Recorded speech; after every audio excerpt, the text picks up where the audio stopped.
Ayo, I don't want to go on our trip, which until today I thought was our low-budget honeymoon, because my husband just told me that his parents would be sleeping in the same space with us. This is likely longer than necessary, but I do not have the energy to edit it down right now. My husband and I tied the knot in September, and we did not have a honeymoon due to financial constraints and our work commitments at the time. He genuinely wished to have one immediately following the wedding. I did too, but I told him I would be okay with having it later since our financial situation was not ideal. We are doing slightly better now, but still not great, and it was impossible for both of us to take time off from work to make it happen. We took a mutual decision to aim for our honeymoon this year. My husband's family is organizing a reunion in St. Augustine, Florida, this year, and during our discussions about honeymoon plans, he brought this event to my attention. Although he did not explicitly suggest that we could use this occasion as our honeymoon, the way it was introduced in the same discussion made it sound like a viable option to attend this family reunion and then enjoy a brief honeymoon while there. This plan seemed financially feasible since a portion of the trip expenses would be covered, and we wouldn't have to arrange a separate journey for it. While not the ideal setting for a honeymoon, it felt like the best possible arrangement at this point, especially considering we did not want to wait for years to celebrate. I recognized that since the rest of his family would be present at this event, it meant we would not have constant privacy. However, as the reunion was only scheduled for a portion of a single day, our plan was to travel to Florida in my husband's parents' RV, which they graciously allowed us to use, likely due to my husband's discussions with them regarding our honeymoon plans. Attend the reunion, and afterwards, explore the remainder of St. Augustine. Given that I have struggled with the cold and seasonal depression this winter, I was eagerly anticipating a warm, sunny location and the opportunity to see the ocean, something I have been longing for years. While I experienced significant anxiety with travel, especially in the presence of other people, I believed that having the RV to ourselves would alleviate some of that stress. During the planning stage, I specifically inquired about our sleeping arrangements. We have previously stayed with his parents in their RV, and although I care for them deeply, I did not think I could tolerate that experience again from a mental health perspective. It had previously caused me considerable stress. When I broached this topic with my husband earlier, he assured me that his parents would stay at a hotel. When they asked us to confirm our attendance, I informed my husband that I would be agreeable, provided we had separate sleeping arrangements. Fast forward to next week. Earlier today, my husband visited his parents' condo to prepare the RV for our trip. While we were in the car a couple of hours ago, he mentioned, almost casually, that his parents would be staying with us in the RV.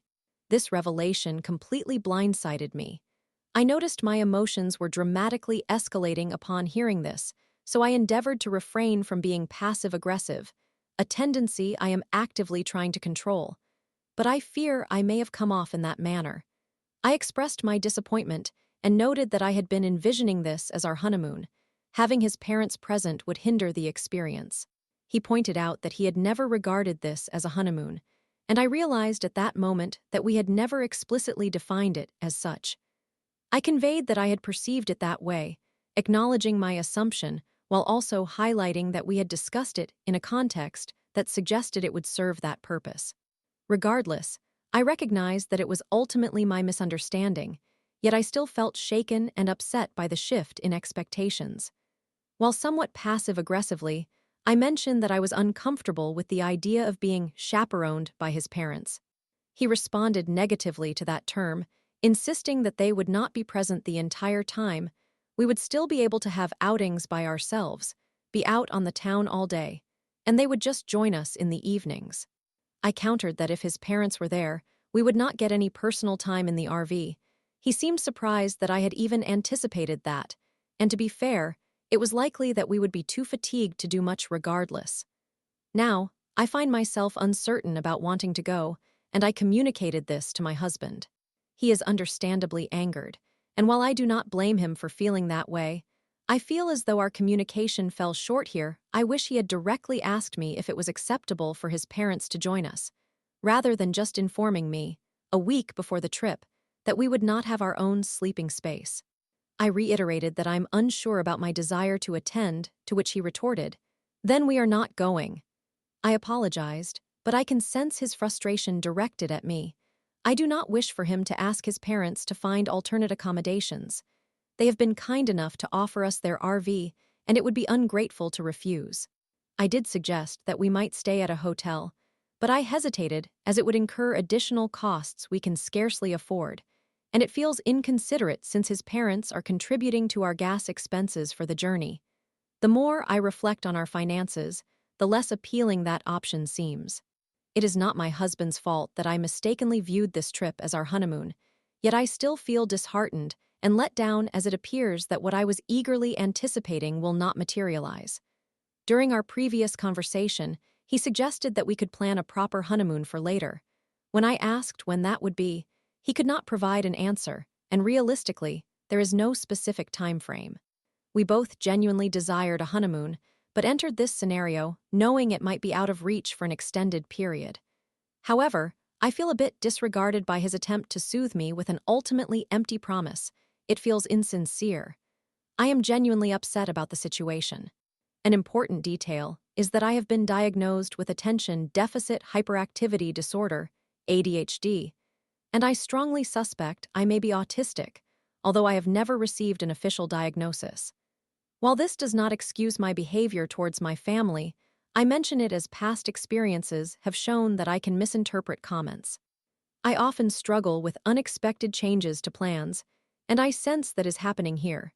If I am traveling or attending an event, and I expect things to unfold in a certain way, any deviation like being told that we are not going there, or that the plan has changed, or that unexpected individuals will be present, can trigger significant anxiety, leading to a frantic response characterized by panic and distress until I can process the situation better. Additionally, I am sensitive about sleeping arrangements. I am a very light sleeper, and disturbances, such as my in-laws snoring, which they tend to do, will prevent me from resting. If I do not achieve sufficient sleep at night, I will feel miserable and fatigued throughout the trip. As I mentioned, I experience considerable anxiety during travel, and unforeseen arrangements can quickly lead to me curling up in my seat, my face pressed against the window, every muscle in my body taut for hours as I attempt to avoid crying or feeling sick, desperately holding onto the music in my headphones for comfort, as it is the only familiar aspect of the situation. My ability to endure long-distance travel is akin to that of a cat being taken to the veterinarian. I genuinely do not exaggerate. I recognize this makes me a challenging travel companion, and I wish I could be different, but so far, the only solace I have found has been listening to music through my headphones, which often isolates me from my traveling companions. I am striving to maintain self-awareness and emotional maturity throughout this situation, but I must emphasize my tendency, as mentioned, to exhibit passive-aggressive behavior, to whine, and to complain excessively. I do not wish to downplay this acknowledgement. Typically, I manage these challenges by being upfront about my needs, limiting long-distance travel, and avoiding situations where I know I will struggle. I had hoped I could accept this situation since we would have the RV to ourselves. However, given the shift, I am beginning to think that I may not be able to go after all. I recognize that my behavior, whether I actively voice my concerns or not, and I am certain I will express dissatisfaction, even if I attempt not to, creates discomfort for those I care about, and I do not want to do that to them. Still, I feel profoundly disappointed. I was sincerely looking forward to this experience. I'm attempting to balance feeling my emotions while upholding my boundaries and supporting my husband and his family, who matter more to me than ensuring everything aligns perfectly with my expectations. Another important point is that I am currently writing this while experiencing a moderate migraine. It would not be the first time a migraine has exaggerated my feelings of distress. Earlier, I asked him why he was angry with me, and he responded, "Why am I angry at you? Because you ruined everything. Are you seriously asking why I'm angry? You do this every time we go on a trip. I am just done. I've had it. Every few days, you throw a tantrum about something.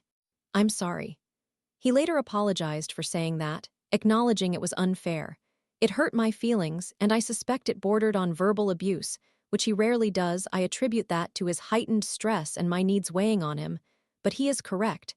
This pattern has occurred in the past. For example, I became very upset when we attended a concert after missing the first few minutes due to traffic delays. I quickly recovered once we got settled into our seats, but I exhibited a negative attitude while rushing through the parking lot. As I reflect on this, I'm realizing that his last-minute announcement has put us in a complicated and uncomfortable situation. If we cancel now, it may come across as ungrateful. If I attend feeling uneasy, it may show on my face, leading to feelings of ingratitude. If I go and experience a panic attack, it will detract from our trip. No matter what decision I make, I fear it will cause issues. He has also mentioned that he must drive to Florida, with or without me, because his parents will require the RV during their stay. Consequently, in the last few hours, my expectations have shifted from looking forward to what I believed would be our budget-friendly honeymoon family reunion at the beach, to potentially spending the weekend alone in cold Ohio, while my husband vacations in the very locale I wanted to enjoy. I feel justified in feeling upset about this situation. In summary, I misinterpreted the conversations my husband and I had regarding the trip we are taking in a week. I believed this would serve as our budget-friendly honeymoon. It turns out it is not, and I only discovered this today when he also revealed that his parents would be accompanying us in their 25-foot RV. While I do not attribute blame to him for my misunderstanding, the resulting disappointment remains. This abrupt change alters the nature of the trip for me, and I am reconsidering whether I want to participate. Regardless of my choice, I sense that challenges lie ahead, which I had not anticipated until today. I am grappling with the sadness of having anticipated something that ultimately was never what I believed it to be. I am concerned that I might be exaggerating the situation out of proportion due to my tendency to become overwhelmed and emotionally reactive to unexpected changes, which likely relates to my autism traits, along with my anxiety around travel. My husband is frustrated with me and claims I have ruined our trip, leaving me with a feeling of self-doubt, but I also believe my feelings are valid, and I do not wish to dismiss them if they are. Story 2. She betrayed me when I needed her most, then asked for therapy to lessen her guilt. I never anticipated that I would be sharing this, but I must express what has been weighing on my mind. I was in a 4-year relationship with a woman I once admired not for her appearance, which, to be honest, never initially captivated me, but for the bond I believed we had, for the promises she made, and for the future we envisioned together. I gradually fell for her, convinced that what we were creating was genuine. When I entrusted her with my heart, I never imagined that she would shatter it so mercilessly. We met, fell in love, and during the first year of our relationship, we cohabited. I was preparing to leave for my master's degree abroad, but I made it clear from the very start that I was not seeking something casual. I was committed for the long haul and willing to invest in a long-distance relationship. She agreed. The only thing she ever requested of me was to visit her frequently. I understood that it was a reasonable request coming from a live-in arrangement. However, my reality was tough. I was pursuing an extremely demanding degree abroad while balancing a full-time academic workload with a part-time research role and navigating the difficulties of living as an expatriate. Despite all of this, I did visit her as often as possible. Yet, it was never satisfactory for her. She never recognized or valued the effort I invested. It was as though, regardless of how much I did, she had already concluded that it was not sufficient. I had to make choices. I was building my future not just for myself but for us. I aspired to be independent, to reach a point where I could respectfully meet her parents, envisioning a good life together. She should have recognized this. She was also a student, a medical student, aware of the grind and the sacrifices necessary. But instead of acknowledging my efforts and supporting me, she chose herself and then opted for someone else. The timing of it all adds to the pain. This infidelity occurred on New Year's Eve. I found myself alone in a foreign country, waiting for her call so we could celebrate in whatever way we could from afar. I had deliberately chosen not to make plans with my friends here because I wished to prioritize the relationship. I didn't want to do anything without her. And what did she do? She kissed another man that night. That was not a mistake. That was not a fleeting moment of weakness. That was a deliberate decision. Her initial reaction when I decided to end things due to her betrayal was to propose opening the relationship. The extent to which this individual could speak just to avoid any accountability is truly bewildering to me. Then, just a few days before my birthday, she slept with the same guy. That was my birthday gift from her, the revelation that she had surrendered her body to someone else. The body she had once told me was exclusively mine, the body with which she had made sacred promises. She didn't merely promise these things with words. She took me to places we considered sacred, where our families held deep reverence, and made vows about our future together. She involved both our families in our relationship. Her family accepted me, they knew about me, and anticipated meeting me as a potential future husband. She made her commitment to me even more tangible by giving me her grandmother's ring, a family heirloom, as a promise ring. This was not just any piece of jewelry. It was a symbol of our future, representing trust and loyalty, something that carried the weight of generations in her lineage.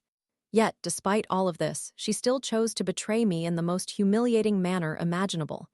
Initially, she only admitted to kissing the guy. The next morning, she called me in tears, feigning confusion and barely acknowledging her actions. When I confronted her and expressed my desire to end the relationship, she did not make an effort to rectify things. Instead, she proceeded to sleep with him. And here's the saddest part: while she was in bed with him, she moaned my name, a confession she revealed to me on my birthday. She was literally betraying me, yet her thoughts remained with me. If that is not evidence of how lost, confused, and troubled she was, I don't know what is. Following all of this, after betraying me in the most disgraceful way possible, she suddenly had the revelation. Maybe I'm not over my ex-boyfriend yet. So she came back, suggesting couples therapy not out of a genuine desire to mend what was broken, but because she needed to alleviate her guilt. She sought a way to convince herself that she was not the villain in this narrative. And her friends. They defended her blindly. None of them told her she was wrong. None of them called her out. Instead, they directed their focus on me, claiming that labeling her actions as promiscuous was inappropriate, completely disregarding the actual betrayal she committed. Her own parents barely reacted. Her father merely remarked, "Good guys are hard to find." Her mother, no substantial response. She faced no consequences from those around her. Meanwhile, I was the one left feeling shattered, humiliated, and struggling to comprehend how the person I loved could treat me in such a way. And then, there's the ultimate irony. This is a woman who cried over a fictional dog's demise in A Dog's Purpose years ago. But when my real-life dog, the one who had saved me, the one I loved above all, passed away, she displayed no empathy whatsoever. Her only response: "I work in a morgue. I encounter death daily. It no longer affects me." Then she went out partying almost every day during the week when my dog died. She never genuinely cared about my suffering. She was never really present for me. Throughout the last 6 months of our relationship, I felt abandoned, isolated, and emotionally neglected. In hindsight, I realize it's because she had already checked out. Yet, what makes this even worse is that I was already grappling with severe depression when she ended our relationship. My mental health took a significant hit. I had communicated this to her. I had been forthright about my struggles, and she, as a future medical professional, should have demonstrated at least some basic human compassion. But she did not. She was cold, distant, and unavailable. She opted to betray me instead of supporting me when I needed her the most. I had even provided her with an exit. Long before my dog passed away, when my depression worsened, I informed her that if she felt she couldn't handle being with someone going through this, I would respect her decision. I would not judge her if she chose to leave. I stated this multiple times. Yet, she decided to stay, not to be present for me or to invest any effort, but simply to remain until she found someone else to sleep with. I truly do not understand why I allowed this to happen. I am unsure if people like her ever find true happiness. A part of me wants to wish her healing and peace because I aspire to be the bigger person. But another part of me, the hurt, raw, and betrayed part, wants her to suffer. To experience just a fraction of the pain she has caused me. To realize, too late, that she discarded something genuine. I am sharing this because I need to release it. And if anyone has endured something similar, I would like to know, how do you move beyond a betrayal like this? How do you reclaim your self-worth when someone you trusted completely trampled all over it? Because at this moment, it feels as though I will never view love in the same light again. Summary: I am coping with clinical depression, the loss of a family member, and a cheating partner all at once. I seek advice on restoring my self-esteem and getting my life back on track.